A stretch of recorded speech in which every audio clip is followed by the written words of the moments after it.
Hey, what's up stream keepers, and welcome back to my channel. And in today's video, I actually have a very special guest again. I think people who have been following my YouTube channel, you can actually know that he's Garry from Norway. And today we are actually not in Singapore. Actually, we are both in one of the happiest country in the world. We are actually in Finland. I think one of the reasons why I'm here is actually to also meet up with them again. Really appreciate your time and effort to actually fly over from Norway to actually come visit us here, so that we can eventually meet again. Yep. And to have that conversation, to share and exchange some of this information that we have, because learning is always a continuous process. So appreciate that. And today's topic, it's going to be something very special, and I've been talking to Garry for the last 15 minutes or so, and I think we decided on one of the topics that is very interesting. It's all about Garry's stream aquarium, and how his stream actually eats Detritus worm. So I'm going to let him share with you guys, what is some of this, his ecosystem, his thought process from a breeding standpoint, and also from a ecosystem standpoint, how he does his process and systems. I think that will be an eye-opener for a lot of people, including myself. So appreciate it, and Garry, it's all yours now. How do I make it so the shrimps will like it? I try and keep my tanks as natural as possible. Natural, okay. Maybe you want to elaborate. What do you mean by natural? You see a lot of tanks, and specifically with the breeders, they're quite bare. So the minimum plants, or no plants, bare bottom, or half bare bottom. I like to have plants in to help with the ecosystem. It also gives the shrimp places to hide and feel safe. And I just feel it's better to look at them. I'm not I'm not a breeder. Right. I'm a hobbyist. Yes, I do breed shrimp, but I don't breed for profit. So, my needs are obviously much different to the top breeders' needs. Right. So, right.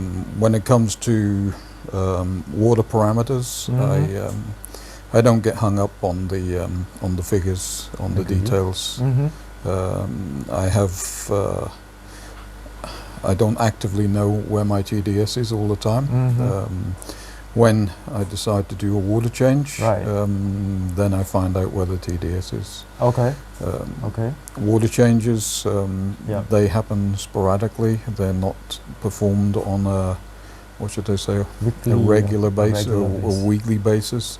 It might happen after 2-3 weeks. It might happen after a month, 5-6 weeks. Sure.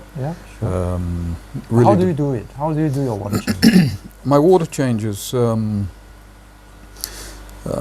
what I do is when I decide it's time just to refresh the ecosystems up, is just to go and measure TDS in every tank, and then I take an average of the tanks on the TDS, and then I remineralize the RO water to that average. So when you take the water out, and when you put the water in, how do you put it in? Do you like drip, or how?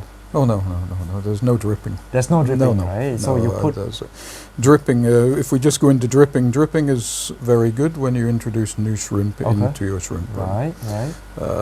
Once you have the shrimp dripped in and familiar with your ecosystem, and then you start breeding, the youngsters come into that system, and they are more compatible with your water then, rather than just being dripped in. Then when it goes on to the water changes, if you look in the wild, they don't happen gradually. Okay, what do you mean by that? What I mean is the water doesn't drip into the environment that the shrimp are living in. Especially most of the shrimp come from Asia, and as you know, coming from Asia, rain doesn't just drip in. So it happens all at once. And The shrimp adapt to this very, very easily. Yeah. So when I do water changes, Right. it's mainly top-offs. Okay. If the TDS has gone up a little, maybe I'll take a little bit extra water out of one tank because there's less evaporation than in another tank. If it's depends on where it's placed in Right. my aquarium rack. There are a couple of tanks that are a little bit warmer, so they evaporate more. Okay. But I just scoop water out and then put water. Scoop water back in again. Back in. Okay. That's good advice. It doesn't have any effect on my shrimp whatsoever. So I think one of the reasons why people wants to like drip it back into the tank is they are afraid that the shrimps couldn't take it. Yeah, it's I think more like a psychological factor that. It's a psychological effect, and it's also an effect of you can say line breeding and inbreeding, where shrimp have been bred over many generations to a set TDS or water parameters, set pHs. And when you do that type of thing, shrimp become weaker. Correct. Because they can't withstand change. So the shrimp in my shrimp room, they have to withstand change. They have to withstand it. It's good. For me, it's a hobby. It's not a business. I don't have big fluctuations in water parameters because I might only have at a maximum 4 shrimp in a liter of water on average in the tank. When you see the high-end breeders and when they're breeding, they can have 50, 60 per liter.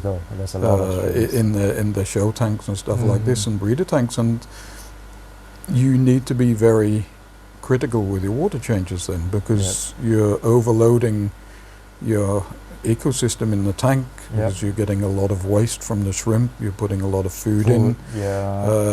Yes, the food gets eaten up in most cases, but again, you got the waste from that. And so the system can go in imbalance very quickly. Me as a hobbyist with a small amount of select shrimp, they what should I say? The load on my ecosystem isn't heavy.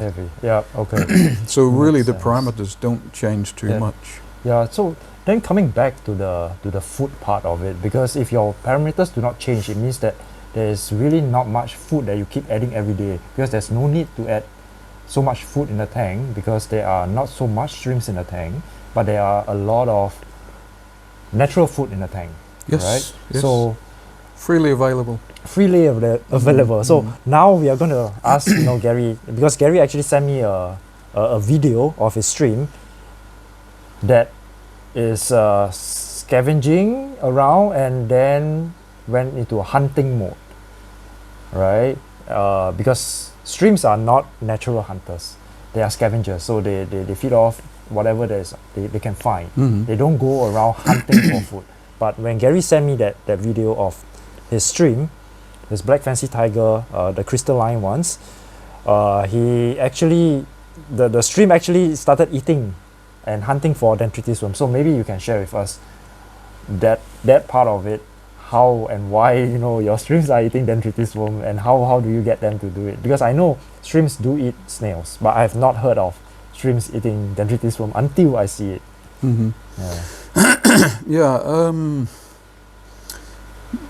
The aquarium that particular shrimp is in is a very mature aquarium. It has a lot of small wildlife, and you can say readily available food. Detritus worms being one of them.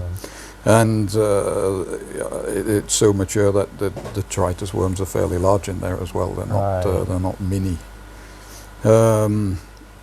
I tend not to feed that tank so much because there's only 3-4 shrimp in there maximum at any one time. How often do you feed? That particular tank, probably once a week. Once a week, okay. And once that's that would be like a third of a piece of Hua-1 food. Okay. It's not much. It's not much, yeah. And to be honest, most of that food gets picked up by the snails. The right. ram's horn snails jump on there very quickly, and then the shrimp sort of fight them a little bit for that, and then they turn to other things, particularly the large female.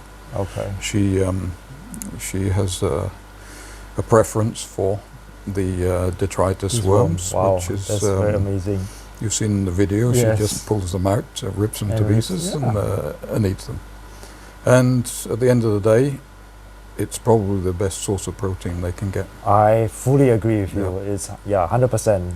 That's the best natural food that you can actually find in the tank. Yeah, that's really awesome. And I've yet to see one myself, but I will certainly, over the years, I will take a good look at them. And if I do find one and video them, I'll send it to you. Yeah, and that's not the only one. I have several.